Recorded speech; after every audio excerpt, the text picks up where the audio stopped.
اهلا وسهلا بيكم فيديو جديد من قناه HTM فوتوغرافي. فيديو النهارده عن الفلوج وعدسه الفلوج.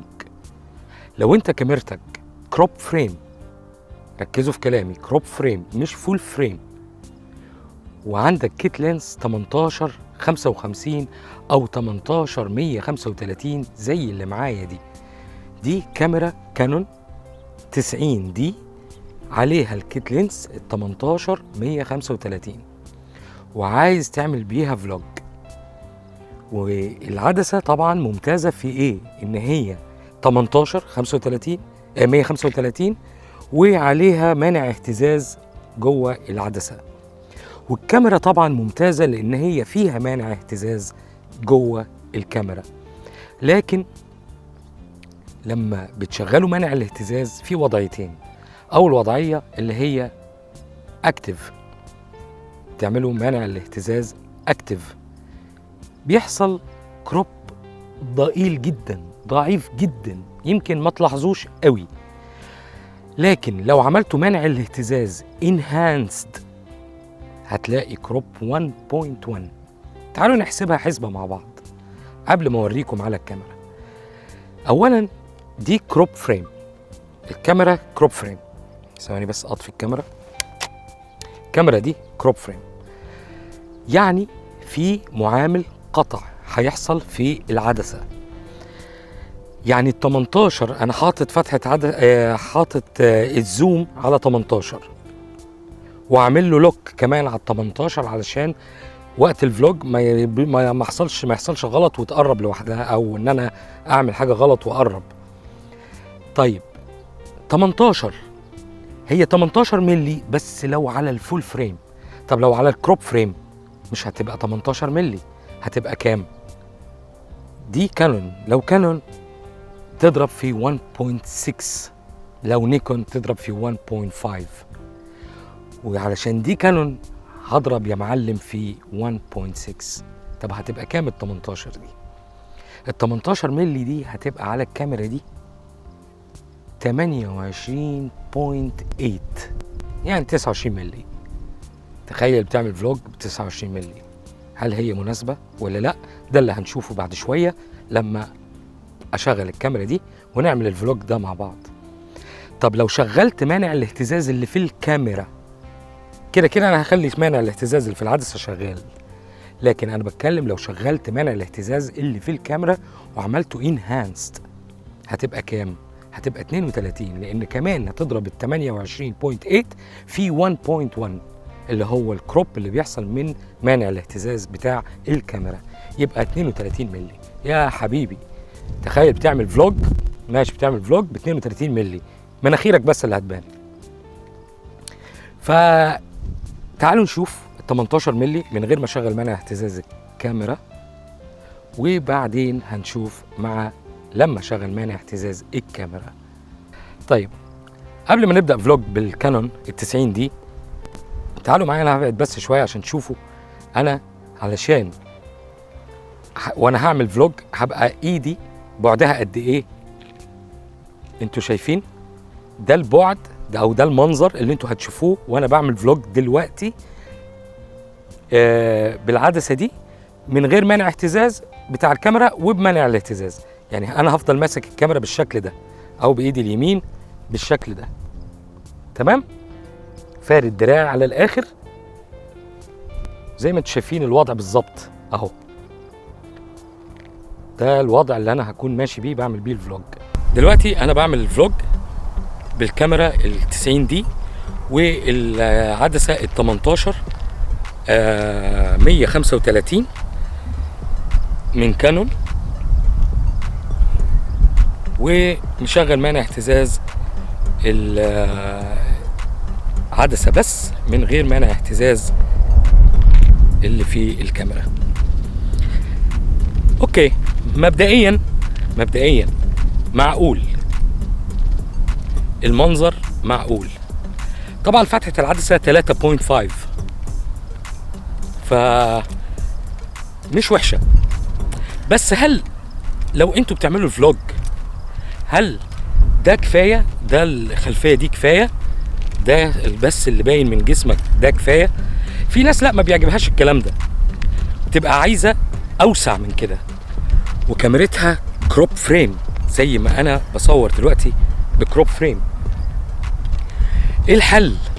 الحل في حاجه زي كده. طيب قبل ما نشوف الحلول او قبل ما نشوف الحل، تعالوا نشغل مانع اهتزاز. انتوا شفتوا طبعا وانا ماشي كده اهتزاز ريزونبل، معقول، مشغل بس مانع اهتزاز العدسه وكان كويس جدا مش وحش. طيب دلوقتي هشغل مانع اهتزاز اللي في الكاميرا مع مانع اهتزاز اللي في العدسه، وتعالوا نشوف هيبقى وضعي انا وانا فارد دراعي على الاخر هيبقى عامل ازاي. خليكم معايا. دلوقتي انا شغلت مانع الاهتزاز اللي على الكاميرا اللي هو المفروض انه احسن حاجه. شايفين الكروب عمل ازاي؟ شايفين قد ايه كروبت؟ شايفين المشهد عامل ازاي؟ راسي بس، وشي بس اللي باين. طب فرضا انا عايز استفيد من مانع اهتزاز العدسه ومانع اهتزاز الكاميرا. يعني انا جايب كاميرا غاليه مش رخيصه، كروب فريم غاليه جدا بتعادل فول فريم في السعر، علشان ما استفدش من مانع اهتزاز اللي فيها عشان مش عارف اجيب لها عدسه او مش عارف اوفق لها عدسه تديني بعد حلو. هجيب لكم بقى الحل النهارده بعد حيره طويله وبعد دراسه كبيره بجد. قررت اشتري عدسه مناسبه جدا. تعالوا بقى ننقل على السوني ونطفي الكاميرا دي دلوقتي ونتكلم عن العدسه اللي هقول لكم عليها، وبعدين نرجع نحط العدسه على الكاميرا دي ونشوف النتيجه. طيب ايه هي بقى العدسه الجميله اللي انا اشتريتها وجربتها واللازم اقول لكم عليها؟ هي عدسه رخيصه على فكره مش غاليه، هي كانون 10-18. كانون 10-18 بعد بؤري رهيب. هي بتاعت كروب فريم، مخصصة للكروب فريم، وفيها اوتو فوكس ومانيوال فوكس، وفيها مانع اهتزاز مش موجود على 18-22 من كانون، واللي هي تعتبر عدسة المفروض انها افضل، والماونت بتاعها ميتال، دي الماونت بتاعها بلاستيك زي ما انتم شايفين، لكن فيها مانع اهتزاز. للي ما عندوش مانع اهتزاز في الكاميرا بتاعته، العدسة دي من غير ما تفكر هي دي التوب، هي دي العدسة الصح للفلوج. عيبها بس ان هي فتحة عدسة من كام يا حاتم، من 4.5 ل6.3. هو ده العيب، يعني عزل يعني ضئيل قوي على 18 على 10 مللي. وفي نقطة برضو عايز اقول لكم عليها، لو العدسة دي 2.8 وبتصور على فتحة عدسة 10 قاعدة، كل ما بيزيد كل ما بيقل البعد البؤري يقل يعني المشهد يزيد، كل ما بيقل العزل حتى لو العدسة دي 1.4. تمام؟ كل ما بيزيد البعد البؤري، الزوم، البعد البؤري، ويقل المشهد، كل ما العزل يزيد. طيب تعالوا بقى نجرب العدسة دي الجميلة دي على الكاميرا 90 دي بمانع اهتزاز العدسة بس، وبعد كده نشغل مانع اهتزاز الكاميرا مع مانع اهتزاز العدسة ونشوف المشهد هيبقى عامل ازاي والفلوج هيبقى عامل ازاي. خليكم معايا. طيب شوفوا يا جماعة، شايفين الفرق؟ انا ببعد بس عشان تشوفوا الفرق. شايفين ايدي انا ضممها ازاي؟ ده الوضع اللي انا هعمل عليه فلوج، وهقدر ابعد برضو كده واوريكم هبقى عامل ازاي في الفلوج لو بعدت ايديا كده. لكن هو ده الوضع لو انا مقارنة بالعدسة 18-135، ده وضع ايدي المرتاحة جدا ونفس بعد اللي كان موجود في ال18، بس ده بال10. انا في ال18 كنت عامل ايديا كده صح؟ لا هنا انا عشان ابقى نفس الصورة ونفس الكادر او نفس اللي كان باين من جسمي في ال 18، لا انا هعمل ايديا كده. متخيلين ايديا عامله ازاي؟ متخيلين الراحه وانت بتعمل فلوج؟ متخيلين؟ شوفوا ايدك مرتاحه جدا. يلا ننقل بقى على الكاميرا دي ونشوف المشهد هيبقى عامل ازاي. طيب يا جماعه، دلوقتي انت زي ما انتم شايفين كده انا ضامم ايديا، مش باعد ايدي خالص زي ما وريتكم من شويه. ده المشهد انا بالمنظر ده باين، والخلفيه ورايا. انا مش مشغل مانع اهتزاز ال الكاميرا لسه، انا بس مشغل مانع اهتزاز بتاع العدسه. نتاكد بس انه شغال. بس في بقى نقطه، لما تيجي شوفوا الديستورشن اللي بيحصل في الوش لما تقرب للزوايا بتاعت العدسه، ولكن في الوضع المعقول زي كده كويس. طيب البعد البؤري الصح بلاش تعملوه 10. يعني شوفوا انا هفرد ايديا دلوقتي كده، انا فارد ايدي زي ما كنت فاردها في العدسه 18. شوفوا قد ايه ما شاء الله، مشهد واسع، عدسه خرافيه. بس انا عاده لما بصور بالعدسه دي، او لو هصور بالعدسه دي فلوج، هتصور على بعد بؤري 12. بعد بؤري 12 زي الفل كده، زي الفل. على الاقل اقلل الديستورشن اللي على الزوايا. تمام. طيب انا كده بمانع اهتزاز العدسه بس، انا مش مشغل مانع اهتزاز اللي في الكاميرا خالص. تعالوا بقى دلوقتي اشغل مانع اهتزاز الكاميرا ونشوف الكروب هيفرق معايا ولا لا. طيب كده انا شغلت مانع الاهتزاز اللي في الكاميرا وفي العدسه. شايفين انا قد ايه باين في المشهد؟ انا دلوقتي فارد ايدي بس مش على الاخر، يعني برضو مش على الاخر، كده على الاخر كده. انا فارد ايدي على الاخر ومشغل مانع اهتزاز الكاميرا والعدسه. فبصراحه كروب مش حاسس بيه.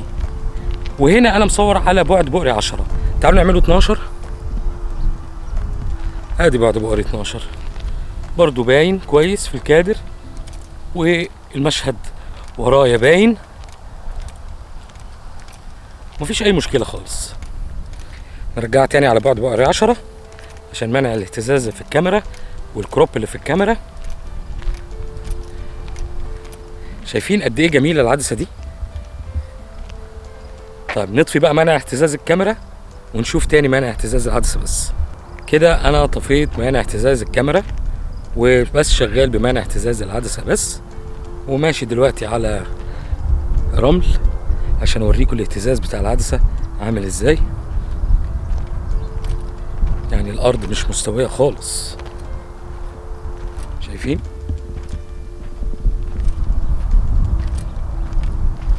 ده معنى اهتزاز العدسه بس على بعد بؤري 10. هعملها 12 عشان انا يعني عشان الديستورشن، لو في ديستورشن.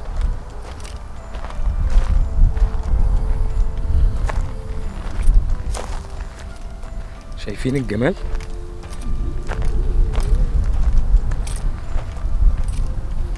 هل تحتاجوا مفيش حاجة تاني خلاص.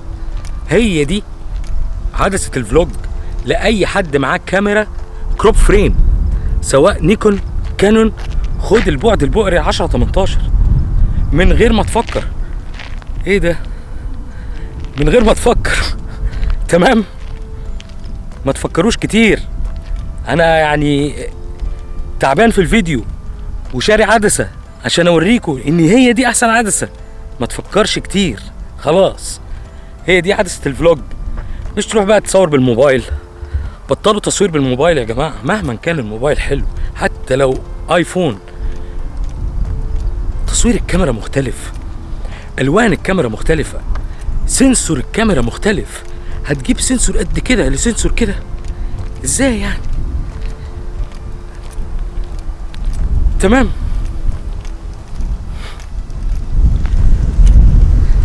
عيبها بس العزل يا جماعة. تعالوا نعمل كده بعد بؤري كام؟ اقصى حاجة 18 كده، 18 كده، 18. لما بقربها على وشي ها بيحصل عزل. للخلفية ورايا شوية، مش عزل جامد. صح، دي كده 18 كده 10. اتمنى يكون الفيديو عجبكم واستفدتوا منه. لو عجبكم الفيديو ما تنسونيش في الدعم لو سمحتوا. كل اللي محتاجه منكم لايك للفيديو عشان اليوتيوب يعرف ان ده فيديو مهم وهو هينشره بعد اذنكم. واي استفسارات تعالوا على طول على اليوتيوب وهرد عليكم فورا، او على حساب الانستجرام هتلاقوه في صندوق الوصف اسفل الفيديو. والسلام عليكم ورحمة الله وبركاته.